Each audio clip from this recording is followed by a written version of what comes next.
Hi everybody, my name is अभिनंदन और आज हम बात करेंगे डिवोर्स के ऊपर। डिवोर्स का प्रचलन धीरे धीरे बहुत ज्यादा बढ़ता जा रहा है। उसी तरीके से अब वास्तु दोष भी लोगों के घर में बहुत ज्यादा बढ़ते जा रहे हैं। पहले घर से बाहर टॉयलेट होता था, अब घर के अंदर हो गया और मल्टीपल हो गए। बहुत सारे ऐसे छोटे मोटे कारण हैं जिनके कारण डिवोर्स बढ़ता जा रहा है। मैं ये बात बिल्कुल नहीं मानूंगा कि सिर्फ वास्तु ही एक रीजन है जिसके कारण डिवोर्स बढ़ रहे हैं, लेकिन vastu could be one of the reason for which is leading to divorce.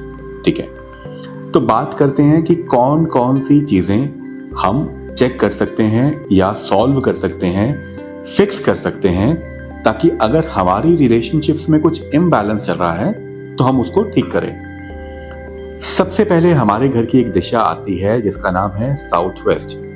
South west दिशा है रिलेशनशिप्स की। अगर इस दिशा के अंदर कोई प्रॉब्लम है, जैसे यहां पर कोई कट है, यहां पर कोई पिट है, यहां पर टॉयलेट है, यहां पर किचन है, यहां पर रेड, ग्रीन, ऑरेंज, पिंक इस तरह के कलर्स हैं, तो समझ लीजिए इस दिशा की ऊर्जा और एट्रीब्यूट्स को हमने खराब कर दिया। करना क्या है, यहां से इन कलर्स को हटाना है। इसके अंदर ऑफ वाइट पेंट कराएंगे। अगर यहां पर किचन है तो हम किचन के अंदर येलो स्लैब को यूज करेंगे। ठीक है, इस दिशा की ऊर्जा को ठीक करेंगे ताकि हमारी रिलेशनशिप्स बेटर हो जाएं। फिर डिवोर्स के लिए एक और दिशा बहुत रिस्पॉन्सिबल है, नॉर्थ ईस्ट। अब आप में से कुछ लोग कहेंगे यार नॉर्थ ईस्ट तो बहुत बढ़िया दिशा है, नॉर्थ ईस्ट तो क्लैरिटी ऑफ माइंड रिप्रेजेंट करती है। हाँ, बिल्कुल करती है।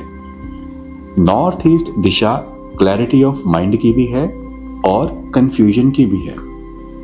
अगर आपका बेडरूम उस दिशा में आ रहा है, specially when you consider yourself young, मतलब न्यूली मैरिड कपल या you are at a young age, then this is not the right bedroom for you. North east का bedroom brings disinterest in life. मतलब अगर आपका अपने partner की तरफ interest खत्म हो जाएगा तो वो रिलेशनशिप चलाना बड़ा मुश्किल हो जाएगा। ठीक है, तो इस तरीके से आपको नॉर्थ ईस्ट दिशा में अपना बेडरूम नहीं बनाना। इसके बाद एक दिशा आती है हमारे घर की, east of south east. Generally लोग कहते हैं कि जी साउथ ईस्ट में नहीं सोना चाहिए, साउथ ईस्ट का बेडरूम अच्छा नहीं होता। प्रॉब्लम साउथ ईस्ट से ज्यादा ईस्ट ऑफ साउथ ईस्ट है। क्यों? क्योंकि ये दिशा है हमारी ओवर थिंकिंग की, ये दिशा है एनालिसिस की। जब हम रिलेशनशिप्स में बहुत ज्यादा एनालिसिस करने लग जाए ना कि भाई मैं आपके लिए ये करता हूं, मैं आपके लिए ये करती हूं, मैं आपके लिए ये करता हूं और ये एक्सपेक्ट करता हूं, तो वो रिलेशनशिप्स इम्बैलेंस हो जाती हैं। You know, over thinking will lead to separation. Over thinking has lead to separation in many cases. तो आपको क्या करना है, आपको इंश्योर करना है कि आपका बेडरूम इस दिशा में ना आए। फिर एक दिशा आती है west of north west. West of north west क्या है? डिप्रेशन की दिशा, कोप भवन। अगर इस दिशा में आपका बेडरूम आ जाता है, इस दिशा में आपका किचन आ जाता है, तो आप देखेंगे घर में एक नेगेटिविटी का माहौल बना हुआ है। अगर बेडरूम आ रहा है तो you always feel low, you stay unhappy with your partner or you stay unhappy overall, which is affecting your married life. तो एंश्योर कीजिए कि यहां पर आपका बेडरूम ना हो।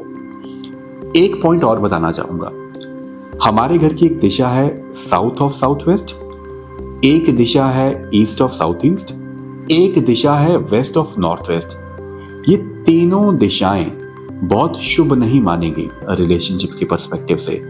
तो एंश्योर करें कि आपकी married picture as a couple picture इन दिशाओं में ना लगी हो। क्या बेडरूम नहीं आ रही और पिक्चर्स यहाँ पे लगी हुई हैं, उसका भी इंपैक्ट आता है बहुत ज्यादा। और बहुत बार तो हमने देखा कि आपकी जो शादी की एल्बम्स हैं वो इन दिशाओं में निकली। तो आप इंश्योर कीजिए ये सारी प्रॉब्लम्स आपके घर में ना हो। अब पॉजिटिव करने के लिए, और अगर रिलेशनशिप में इश्यूज हैं, आप सबसे पहले इंश्योर कीजिए कि ग्रीन प्लांट्स को साउथ वेस्ट से हटा दीजिए।